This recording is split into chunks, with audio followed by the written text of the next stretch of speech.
What's up, you Geofreaks? Welcome to the second episode of It's All About the Numbers. I'm your host, SoDakZak, and that's a fact.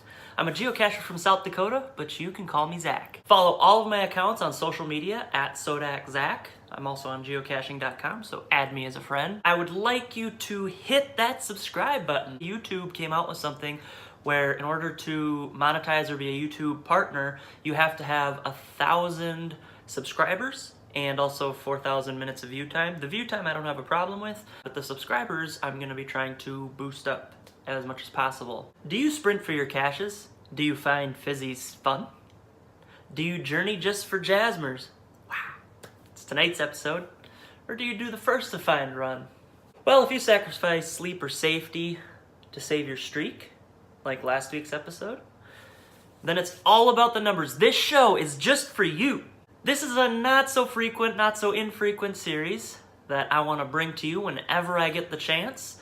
So again, hit that subscribe button, ding that bell so you get the notifications when I drop another episode. This last week we gained 20 new subscribers. Thank you and welcome to all of you. I received so many stories, comments, tweets, and emails from all of you. I personally responded to as many of them as I could. I loved hearing the stories. So please, this is an interactive show. Comment below any of the questions that I ask, answer them. Anything that you find as a relevant story about the topic that we're having, let me know. This is an interactive show. One of you will be picked each week to be my Geofreak of the Week. Which, let's do that right now. Right now. Our Geofreak of the Week is Andrew Busch, and he writes, my longest streak, remember last week the questions were, what's the longest streak? My longest streak was 750 days. That's incredible. I will not get there. I can almost assure you that. He started streaking from day one of geocaching. He wanted to stop on a good number, and so he chose to stop on 750. That's great. And he said he did that because spending time with his newborn son was more important than a 45-minute detour on the way home from work. Congratulations on 750 days. You, Andrew, are the Geofreak of the Week. He also gave us our correct answer to the trivia question that I presented this last week. That question was, who was the first geocacher to achieve a decade-long streak? And the answer was Kablooey back in July of 2013. He started all the way back in July of 2003. And he streaked for an entire decade. I actually went back and read up a little bit about him. Supposedly, his streak ended up going, I think, a little over 11 years or something. And he missed one day. And he commented the day after and said, oh, well, it looks like I missed a day. So, well, I'll start another streak. Props to him on the honesty. Andrew, you're our Geofreak of the Week. But now it is time to get onto this week's topic, the Jasmer. I need like a Jasmer fanfare. Oh wait, should it be like jazz? Okay, probably not. And I should probably stop. What is a Jasmer? Well, it's a stat that shows you found a cache that was hidden every month since geocaching started in May of 2000. That's, as of this recording, 214 months ago.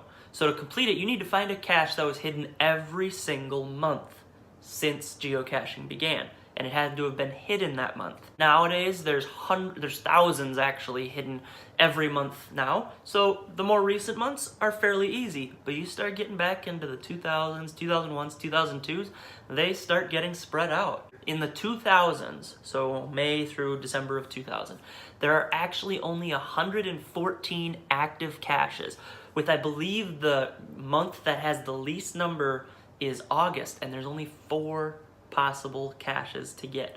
One's in, I believe, Utah, one's in Georgia, and one's in Michigan, and then I believe there's one in Sweden. If I'm wrong, chew me out in the comments. But where did Jasmer get its name?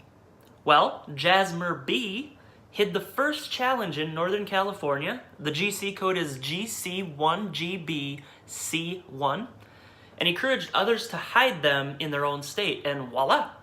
This became a thing. Amazing, it all started in December of 2008 and became a bucket list item for thousands of cachers, including you, right?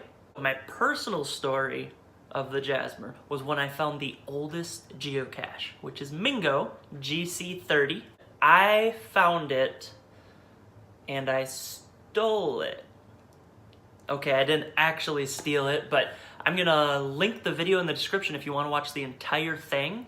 But basically what happened was I was running this channel as just a geocache finding channel, and I was taking a road trip from Sioux Falls to Denver to visit some friends, and I decided I wanted to find Mingo, just get it out of the way, get it off my map, get the oldest cache, and so I was filming this. Well, for those of you that have visited Mingo, it's a really simple find. It's in the corner of like this field off of this gravel road in rural western Kansas. Again, GC30, if you want to look it up as I'm talking about it, it's the middle of nowhere. And on top of that, like, that's not gonna make great, exciting video. I mean, you basically, if you see a picture of someone finding Mingo, like, a video is not gonna really add much to it. So I decided, well, I'm gonna do something a little crazy. So on my drive there, it was actually negative 40 degrees. Negative 40. And I'm driving all the way down there. I saw hundreds of cars in the ditches. It was ridiculous. I even saw 3 accidents happen and actually helped a group of college students that were in an accident get to a safe, warm place where they could make some calls and kind of figure out everything, because they crashed in the middle of nowhere. But so on my way there, I figured, well, I need to make this exciting or different than any other Mingo videos or photos. So I decided, well, it's negative 40 degrees. Why not find it shirtless? Which would have been great with our streaking video this last week. So I set up my camera in the car, leaning out the window, and I rip off my shirt, and I hop out of the car, and I run over to Mingo, and actually I'm just gonna play a little clip for you right here.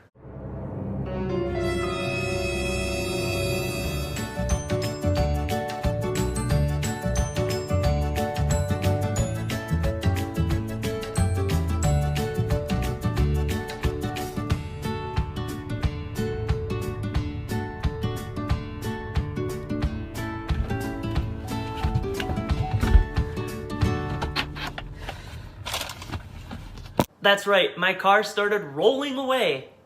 And I had to chase it down before it hit a fence or a sign. And some people were pointing out in the comments of my video, well, you're lucky the car didn't automatically lock like a lot of cars do. And my car actually does once it gets 10 seconds down the road, or maybe it's a certain distance it goes, it automatically locks. So I lucked out. I actually had to chase down my vehicle, you know, brake it and everything. I was running with Mingo, obviously, so it looked like I was stealing Mingo. It was just a fun experience, my top Jasmer memory. I also found Alvin's phone line, which is GC9FF. I found it with the GCdoc over a Thanksgiving weekend, which was a lot of fun. That's in northern Minnesota. It's one of the older caches. I'll also link that video in the description so you can enjoy. And those are my Jasmer memories. Those are the experiences I have going for caches that specifically filled these months. Have you found Alvin's phone line or Mingo? Let me know in the comments. Also, let me know any cool Jasmer stories you have. How far are you on your Jasmer? How many months do you have left? How many loops do you have?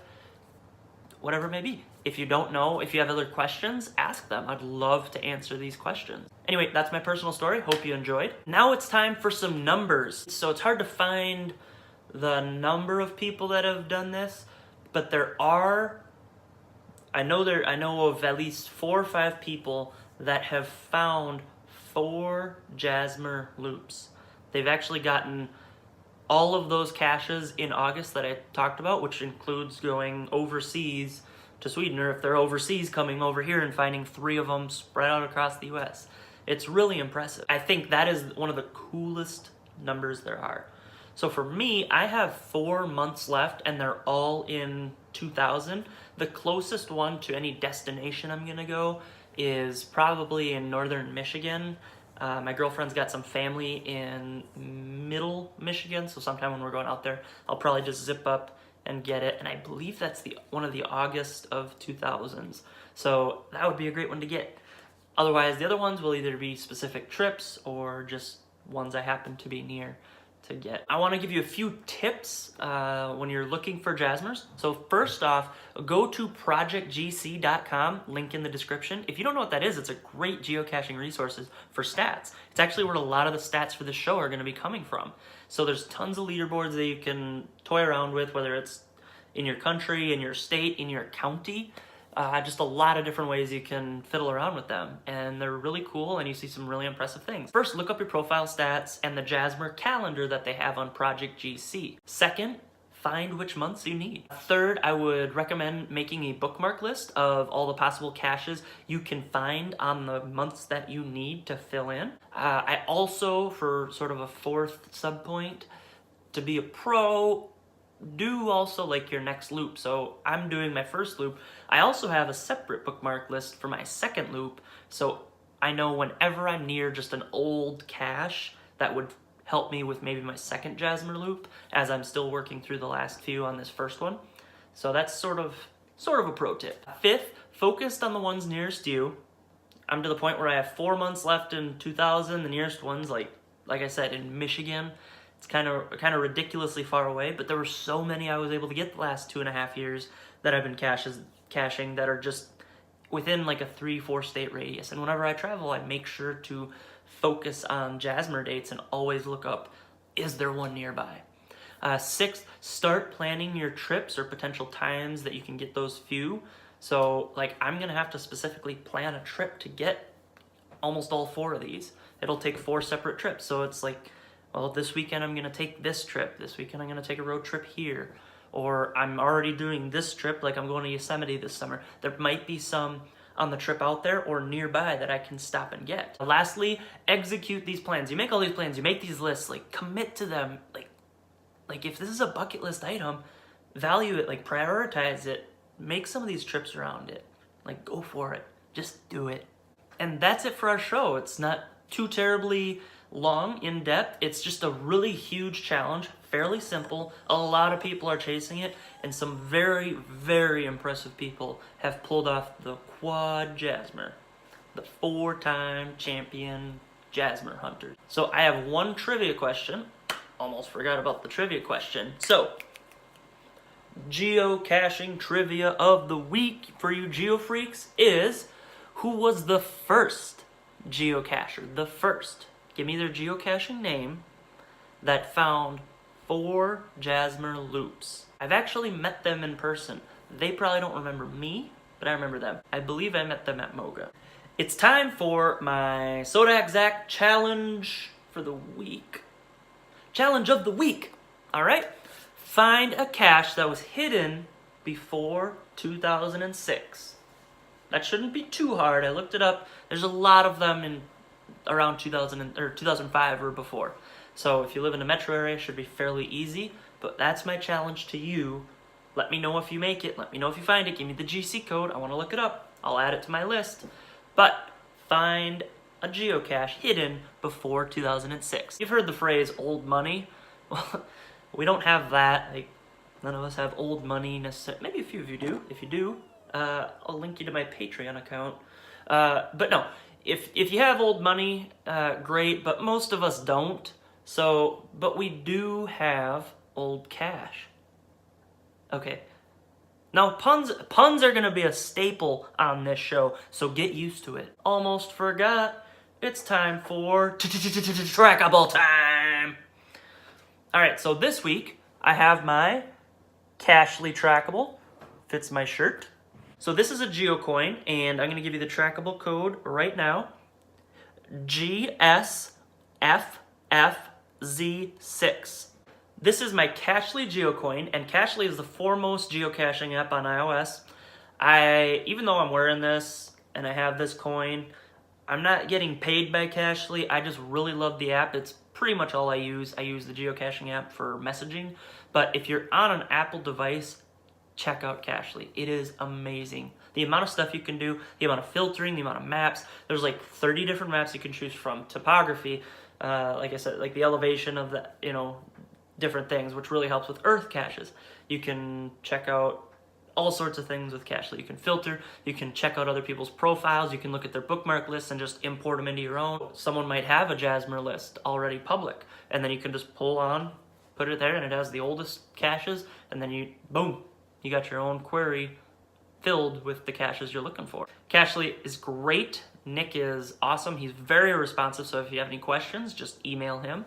I'll link to the app in the description, but otherwise, I look forward to you guys discovering this, and let me know when you discover this coin what you think of the Jasmer challenge. Let me know, what do you think about it? What is it something that you're really interested in? Is it something that I might do in the future? Are you gunning for it, or are you not too worried about it? Let me know. So that about wraps up the show, but join us next time, hopefully mid next week again. I'm gonna be talking about Project GC's badge gen. If you don't know what that is, you're gonna wanna tune in. I'll be talking about Project GC's badge gen and their belt features. I just received my gold belt, and so I figured that would be a good topic to talk about. If you know what this is, if you do, what belt you are and what badges elude you, let me know in the comments. I'll explain more in my next video. I'll try to reply to any comments you put in this video today. Otherwise, until next time, Geofreaks, catch you later. Hit that subscribe button. Hit it, hit it, hit it, hit it, hit it.